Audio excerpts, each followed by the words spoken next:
तो हज़रत उमर रज़ियल्लाहु अन्हु ने रसूल अकरम सल्लल्लाहु अलैहि वसल्लम से कहा करते थे कि आप अपनी बीवियों को पर्दा कराइए, मगर रसूल अकरम सल्लल्लाहु अलैहि वसल्लम ने इस पर अमल नहीं किया। चुनाचे उसके बाद अल्लाह ने पर्दे का हुक्म नाजिल फरमाया। ये आम तौर से बहुत से लोगों के जहन में ये सवाल आता है कि क्या पर्दे का हुक्म या इसके अलावा और भी आयतें हज़रत उमर रज़ियल्लाहु अन्हु की ख्वाहिश के मुताबिक नाजिल हुई हैं? क्योंकि एक आदमी के कहने पर, मतलब एक आदमी के ख्वाहिश पर मान लीजिए आ गई, तो उसमें औरत का क्या जुल्म है, क्यों वो पर्दा करे? हाँ, तो फिर इतनी लंबी गुफ्तगू करवाने की जरूरत ही नहीं थी। खामखा हदीस का रेफरेंस ये वो सवाल पर टू द पॉइंट आया करें, बिल्कुल एकदम डायरेक्ट। मेरा आपसे सवाल ये है कि आप ये चाहते हैं कि औरतें हिजाब ना करें, क्यों ना करें? मान लीजिए एक सोसाइटी ऐसी है कि वो औरतों के ब्रेस्ट देखकर इतने देख लिए उसने कि अब उन्हें कोई अट्रैक्शन होता नहीं। क्योंकि जो ब्रेस्ट रहता है ना, उनका, अरे यार ब्रेस्ट क्यों कवर करे, ब्रेस्ट जो होता है ना हाँ, क्या होता है जी? वो तो होते हैं। अरे एक मिनट,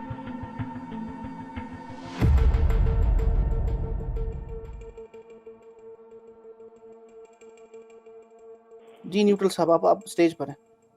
हाँ सर, सही बुखारी 146, सही अल बुखारी 146, बुखारी 146, ओके 146, ओके। ये चलिए खोलता हूँ मैं इसको, किताबुल वुज़ू। बोल दीजिए। जी हाँ, तो हुजुब निसाअक फलम यकुन रसूल सल्लल्लाहु अलैहि वसल्लम फ़खरजत सौदतु बिन्तु ज़मआ ज़ौजन नबी सल्लल्लाहु अलैहि वसल्लम लैलतन मिन लयालिहा व शाअन व कानत इम्राअतन तवीलतन फनादाहुमा। अच्छा जी, ठीक है, इसमें मसला बताइए क्या है?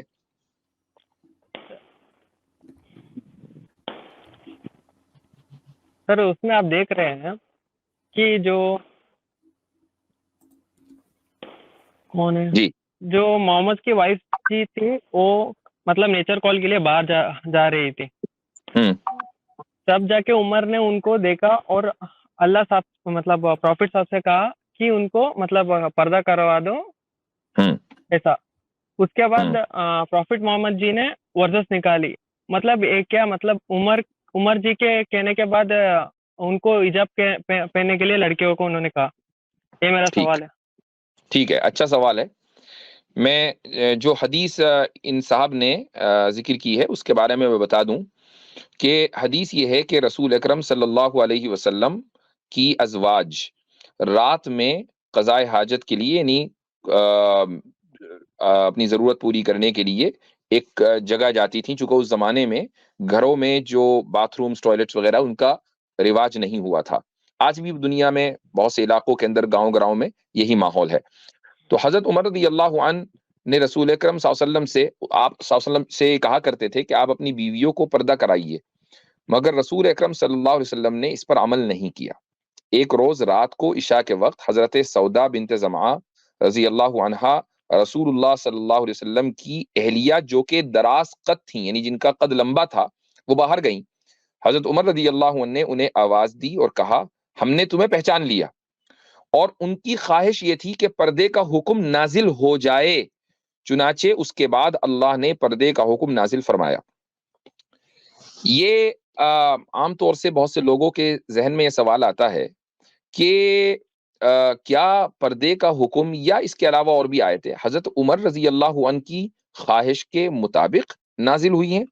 तो इसका जवाब ये है कि हजरत उमर रज़ियल्लाहु अन्हु ने एक मौके पर ये इरशाद फरमाया था कि वाफ़क़नी रब्बी फ़ी सलासिन, कि मेरे रब ने मेरी ख्वाहिश के मुताबिक 3 मौकों पर अहकाम नाजिल किए हैं।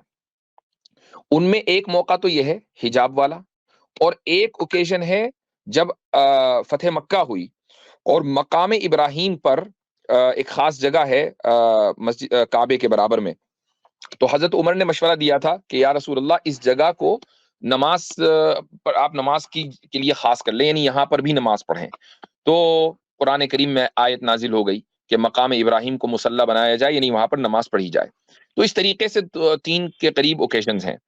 तो अब अगर मान लीजिए मेरी ख्वाहिश के मुताबिक, मैं अपनी वैसे ही मिसाल दे रहा हूं, कोई बात हो जाए, तो उसको एक इत्तेफाकी बात कहा जाता है। उसको एक ये कि ये कोइंसिडेंस है। ये नहीं है कि मेरी ख्वाहिश उस चीज के एग्जिस्टेंस का रीजन है, ये नहीं कहा जाएगा। मसलन आपकी ख्वाहिश है कि बीजेपी हार जाए, ठीक है, और बीजेपी हार गई, तो क्या आपकी ख्वाहिश की वजह से हारी है बीजेपी, या इसलिए हारी है कि लोगों ने उसको वोट नहीं दिए? तो ये आपकी ख्वाहिश है कि कोई लीडर जो है, फला लीडर प्राइम मिनिस्टर बन जाए, और वो प्राइम मिनिस्टर बन गया, तो आपकी ख्वाहिश की वजह से बना।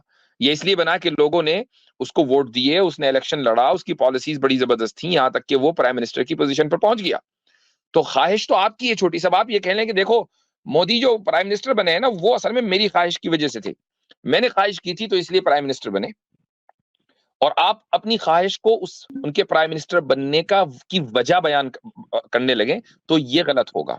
तो इसी हदीस में आपके इस सवाल का जवाब है कि मोहम्मद सल्लल्लाहु अलैहि वसल्लम शुरू में अपनी बीवियों को हुक्म नहीं दे रहे थे वो पर्दा करें, क्योंकि आप सल्लल्लाहु अलैहि वसल्लम अपनी मर्जी से कोई काम नहीं करते थे, वो जो भी काम करते थे वो अल्लाह के हुक्म से करते थे। जब आयत हिजाब की नाजिल हुई, इसी इसी हदीस में लिखा हुआ है आखिर में कि फ़अंज़लल्लाहु आयतल हिजाब, अल्लाह ने हिजाब की आयत नाजिल की, उसके बाद आप सल्लल्लाहु अलैहि वसल्लम ने अपनी अज़वाज को और तमाम औरतों को हिजाब करने का हुक्म दिया। उससे पहले हज़रत उमर कह रहे थे, पूरा जोर लगा रहे थे, नहीं दिया। जी सर ऐसा होता है ना, जब आप बार बार मतलब जिद करते हैं ना, तब जाके एक आदमी ऐसा कर देता है। वो आप करते हैं ना, क्योंकि आप ये समझ रहे हैं कि मोहम्मद, हाँ वही तो मैं कह रहा हूँ ना, आपका अपना रवैया ऐसा ही होगा कि एक आदमी बार बार जिद करता है तो आप कर देते हैं, लेकिन ये भी कोई जरूरी उसूल नहीं है। मसलन एक आदमी आपसे, आपके, I don't know if you are married और नॉट, आपके बच्चे हैं या नहीं, लेकिन अगर आपका कोई बच्चा कोई ऐसी चीज खाने की जिद करे जिसके बारे में आप ये समझते हैं कि ये उसके लिए नुकसानदेह है, वो जिद करता रहेगा, आप नहीं देंगे। अगर आप एक अच्छे बाप हैं, और अगर अच्छे बाप नहीं है तो आप दे देंगे, लेकिन आप ये नहीं कहेंगे कि यार ये बार बार जिद कर रहा था तो इसलिए मैंने उसको वो चीज दे दी जिससे उसकी हेल्थ को बहुत ज्यादा नुकसान होगा, मैंने उसको जहर दे दिया क्योंकि जिद कर रहा था जहर खाने की, आप नहीं देंगे।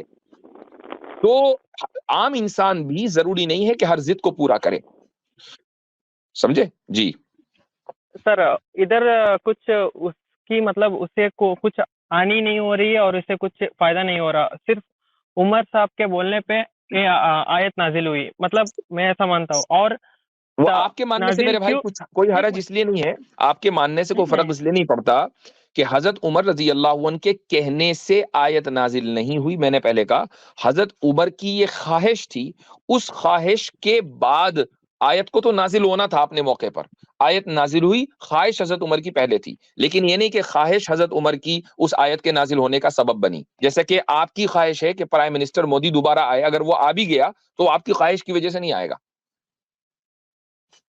सर मैं ये नहीं कह रहा हूँ, क्योंकि एक आदमी के कहने पर, मतलब एक आदमी के ख्वाहिश पर मान लीजिए आ गई, तो उसमें औरत का क्या जुल्म है, क्यों वो पर्दा करे? और ये पर्दा तभी करने के बाद हो रही है। ये एक अलग सवाल है। नहीं नहीं नहीं नहीं नहीं, वैलिड है मेरा क्वेश्चन। नहीं, मैं नहीं कह रहा हूँ कि इनवैलिड है, मैं कह रहा हूँ ये सवाल अब दूसरा हो गया। नहीं नहीं, क्योंकि उनकी मतलब चाहने पर आजिल वर्जस नाजिल हुई है, तो उनका जो इच्छा है मैं वो आपसे एक दूसरे सवाल क्यों कर रहा भटक रहे हूँ, हैं? सुन लीजिए थोड़ा, मैं आपसे सवाल कर रहा हूँ, आपको जो एतराज है, ऑब्जेक्शन है, वो इस पर है कि हजरत उमर के कहने की वजह से आयत नाजिल हुई, या इस पर है कि औरतों को हिजाब करना पड़ रहा है? किस पर है आपका सवाल? औरतों को इजाद करना पड़ रहा है। हाँ, तो फिर इतनी लंबी गुफ्तगू करवाने की जरूरत ही नहीं थी, खामखा हदीस का रेफरेंस ये वो, सवाल पर टू द पॉइंट आया करें, बिल्कुल एकदम डायरेक्ट। तो मैन टू मैन बात होनी चाहिए, इधर उधर की बात करने से टाइम जाया होता है। आपको हिजाब के ऊपर एतराज है, आपको हिजाब पर क्यों एतराज है? हाँ, क्योंकि किसी एक बंदे के मतलब किसी एक वक्त पे वे इंसिडेंट्स को आप आगे बढ़ा के लेके जा रहे हो, मतलब आप तो कयामत आप मानते हो, तब तक उनको फॉलो किया जा रहा है एक इंसिडेंट। मेरा आपसे सवाल ये है कि आप ये चाहते हैं कि औरतें हिजाब ना करें, क्यों ना करें? सर मैम आज अब मतलब फेस क्यों कवर करें? उनकी कोई गलती है? नहीं है। और ब्रेस्ट, अच्छा, और ब्रेस्ट क्यों करें? क्या जी, ब्रेस्ट मतलब उनके तीत कुछ उनको नुकसान ना हो इसलिए। ब्रेस्ट इसलिए करें कि उनको नुकसान ना हो। मान लीजिए एक सोसाइटी ऐसी है कि वो औरतों के ब्रेस्ट देखकर इतने देख लिए उसने कि अब उन्हें कोई अट्रैक्शन होता नहीं, तो क्या आप ब्रेस्ट कवर करने चाहिए या नहीं? वो ब्रेस्ट के बारे में, सॉरी, मैं ब्रेस्ट ब्रेस्ट समझ लिया। ओके सर, ब्रेस्ट को जी। क्यों कवर करें? हम्म क्योंकि जो ब्रेस्ट रहता है ना उनका, अरे यार, ब्रेस्ट क्यों कवर करे? ब्रेस्ट जो होता है ना हाँ, क्या होता है जी? वो तो होते हैं। अरे एक मिनट, देखा, जब वो औरत चलती है वो क्या जिगल होता है? करते हैं। एक मिनट, वो औरत चलती है वो जिगल करता है। आप किसी भी लड़की से पूछ लीजिए भाई, आप हजरत क्या कहेंगे? नहीं भाई, जरूरी नहीं है ना फिर एक मिनट, अब ऐसी बात आ गई है। नहीं, सुने न्यूट्रल साहब, बात सुने। सॉरी टू से, मैं नहीं करना चाहता था ऐसी बात, बट जरूरी नहीं है हर एक मोहतरमा के जो है ना वो जिगल एबल हो। अरे तो... अरे नहीं, इतना ज्यादा आगे न जाएं। रमजान का ख्याल रखें। ये अजीब बात बताई आपने कि इसलिए, अरे ये भी कोई वजह हुई? एक मिनट, पूरा तो करने दो यार। हाँ चलो पूरा करो। पूरा जो औरत चलती है उनका जो बार होता है ना, उनको वो स्किन जो होता है ना उनको दर्द देता है, इसलिए औरत ब्रा पहनती है, जैकेट पहनती है, या उनसे बांध के रखने की कोशिश करती है। आप अच्छा, किसी भी औरत से पूछ लो। अच्छा ठीक है, तो दर्द से बचने के लिए वो अपना ब्रेस्ट जो है वो ब्रा पहनती है। ब्रा जो है ना, ये भी 100 साल की कहानी है, बल्कि उसके अंदर की। उससे पहले औरतें ब्रा नहीं पहनती थी, ठीक है? ये तो बिल्कुल अभी 100 साल के अंदर की, जब से इंडस्ट्रियलाइजेशन हुआ है। वो कपड़े को बांध के रखती थी। वो क्यों रखती थी? वो मैंने बताया ना, जो स्किन में वो दर्द होता है उनको। आप किसी अच्छा, भी अफ्रीका में आपने देखा होगा कि अफ्रीका के जंगलात में बहुत सारे ट्राइब्स हैं जो कपड़े नहीं पहनते हैं, वहां औरतें ब्रेस्ट को कवर नहीं करती हैं, तो उनके दर्द नहीं होता? हाँ, होता है उनका दर्द। तो उनको नहीं पता चला कि कुछ बांध लेना चाहिए? हाँ, उनको पता नहीं चला। उनको अभी तक पता नहीं चला। अच्छा, तो देखो ये जो लॉजिक है ना, ये आप अपने घर से बना कर लाए। चलो ठीक है, ब्रेस्ट को तो इसलिए कवर करते हैं कि वहां दर्द होता है। लॉजिक मेरा नहीं है। होल्ड ऑन, प्राइवेट पार्ट में क्या होता है भाई? उसे काहे को कवर करती हैं? वहां तो दर्द नहीं होने का। जी भाई, तो प्राइवेट पार्ट में दर्द होता है? नहीं होता है। नहीं होता, फिर काहे को कवर करती हैं?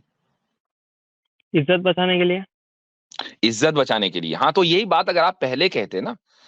लेकिन एक बात बताएं, जर्मनी में, यूरोप में कुछ इलाकों में एक ऐसी सोसाइटी है कि जो न्यूडिटी को प्रमोट करती है। वहां मर्द और औरत सारे नंगे रहते हैं और 1 महीने 1.5 महीने तक के जंगलों में उनके यहाँ कैंपिंग होती है। और उनका मकसद ये होता है कि हम इस न्यूडिटी को प्रमोट इसलिए कर रहे हैं ताकि हम एक रेपिस्ट सोसाइटी, यानी सोसाइटी को रेपिस्ट लोगों से पाक कर सकें। क्योंकि जब हम इतनी मर्तबा औरतों और मर्दों के प्राइवेट पार्ट्स को देखेंगे तो हमें वो अट्रैक्शन खत्म हो जाएगा। तो अब आप ऐसे चीज को सपोर्ट करेंगे? जो आदमी उस मकान पर उसका ब्रेन सेट उतना आगे, तो मैं सपोर्ट करूंगा। मतलब वो मान जाए। सीधी सीधी बात क्या है कि हम में और आप में एक फितरी और नेचुरल हया है, ठीक है? आपका तो कोई मसला नहीं है। मुझे एक बात बताइए कि क्या आप घर से बाहर सिर्फ अंडरवियर में जाना पसंद करेंगे? मसलन सफर पे ट्रेन पकड़ रहे हैं खाली अंडरवियर में, जॉब पे जा रहे हैं ऑफिस में खाली अंडरवियर में? नहीं, एक मुआशरा है ना, एक हया है आपके अंदर, वो फितरी तौर पर हया है, वो आपके इंट्यूशन का हिस्सा है। ऐसे ही औरत में भी एक हया है।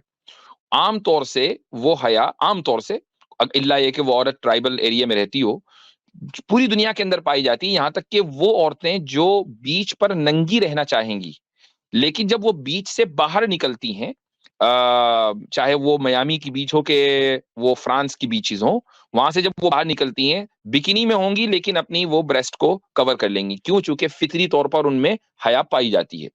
अब सवाल सिर्फ इतना है कि हया का कितना लेवल होना चाहिए?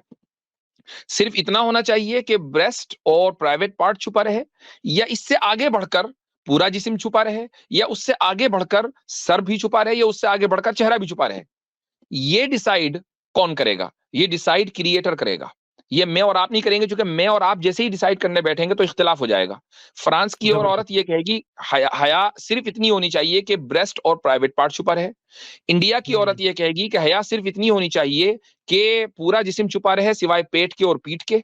और सऊदी अरब की औरत ये कहेगी कि नहीं, हया इतनी होनी चाहिए कि मेरी पूरा जिस्म छुपा रहे। तो हया का जब हम लोगों के हाथ में दे देंगे कि तुम डिफाइन करो, तो इख्तिलाफ हो जाएगा। तो क्रिएटर ने डिफाइन किया कि इतनी हया होनी चाहिए ताकि पूरा मुआशरा जो है वो महफूज रहे, पूरे मुआशरे में औरतों की इज्जतें महफूज रहें, इसलिए उनको उनके ऊपर लाजिम कर दिया गया हिजाब। जी। जो आप आया बोल रहे हो वो सिर्फ औरत में पाई जाती है कि मर्द में पाया जाता है? मैं उसका जवाब दे चुका हूं कि हया जो है वो मर्दों में भी पाई जाती है। आपके जो पहले कॉलर थे मैंने उनको बताया था कि मर्दों में भी फितरी तौर पर हया पाई जाती है, लेकिन मर्दों को हिजाब की इसलिए उनके ऊपर लाजिम करार नहीं दिया गया, खुसूसन जो पर्दा जिसको निकाब बोलते हैं, चूंकि मर्दों का काम है बाहर जाकर मेहनत मजदूरी करना, औरतों का काम सिर्फ घर में रानी बन के बैठना है, उनको बाहर काम करना ही नहीं है, इसलिए है ये हुक्म। सर घर पे तो वो नहीं पहनते है ना? हाँ, तो इसीलिए नहीं पहनती है ना, चूंकि उनको घर में रहना है। हाँ अभी ओके, अभी तो वर्ल्ड आगे बढ़ चुका है सर, अभी औरतें भी जाके बाहर काम कर रही है, इस पे हाँ, तो आपका क्या कहना है? देखें, इस्लाम औरतों के काम करने के खिलाफ नहीं है, हरगिज नहीं है।